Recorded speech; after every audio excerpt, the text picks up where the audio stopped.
നമസ്കാരം, പ്രവാസി മലയാളിയിലേക്ക് ഏവർക്കും സ്വാഗതം. ഡൽഹി ഹൈക്കോടതി വിധി മറികടന്ന് 3 വയസ്സുള്ള മകളുമായി ദുബായിലേക്ക് കടന്ന ഇന്ത്യക്കാരനെ CBI സംഘം കസ്റ്റഡിയിലെടുത്ത് ഇന്ത്യയിൽ എത്തിക്കുകയുണ്ടായി. വ്യവസായിയുടെ മകനായ അമൻ ലോഹ്യ, മകൾ റേന എന്നിവരെ ഇന്നലെയായിരുന്നു കസ്റ്റഡിയിലെടുത്തത്. സുപ്രീം കോടതി നിർദ്ദേശപ്രകാരം എത്തിയ CBI സംഘം ദുബായ് അധികൃതരുടെ സഹായത്തോടെയായിരുന്നു നടപടികൾ പൂർത്തിയാക്കിയത്. ദാമ്പത്യ കലഹത്തെ തുടർന്ന് അമൻ ലോഹ്യയും ഭാര്യ ഡോക്ടർ കിരൺ കൗർ ലോഹ്യയും തമ്മിലുള്ള കേസ് ഡൽഹി ഹൈക്കോടതിയിൽ നിലനിൽക്കെയാണ് നാടകീയ സംഭവങ്ങൾ അരങ്ങേറിയത്. കുട്ടിയെ അമ്മയോടൊപ്പം താമസിക്കാൻ അനുവദിച്ച കോടതി ആഴ്ചയിൽ 3 ദിവസം ഏതാനും മണിക്കൂറുകൾ അച്ഛനോടൊപ്പം വിടാനും നിർദ്ദേശിച്ചിരുന്നു.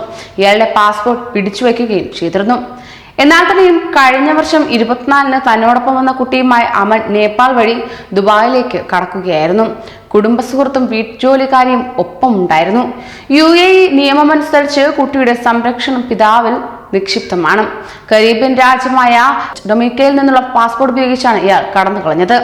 CBI അപേക്ഷ പരിഗണിച്ച് ഇന്റർപോൾ യെല്ലോ നോട്ടീസ് പുറപ്പെടുവിക്കുകയും ചെയ്തിരുന്നു. കാണാതായവരെ കണ്ടെത്താൻ അതിർത്തി രാജ്യങ്ങൾ നൽകുന്ന അപേക്ഷ പരിഗണിച്ചാണ് യെല്ലോ നോട്ടീസ് നൽകുക എന്നത്.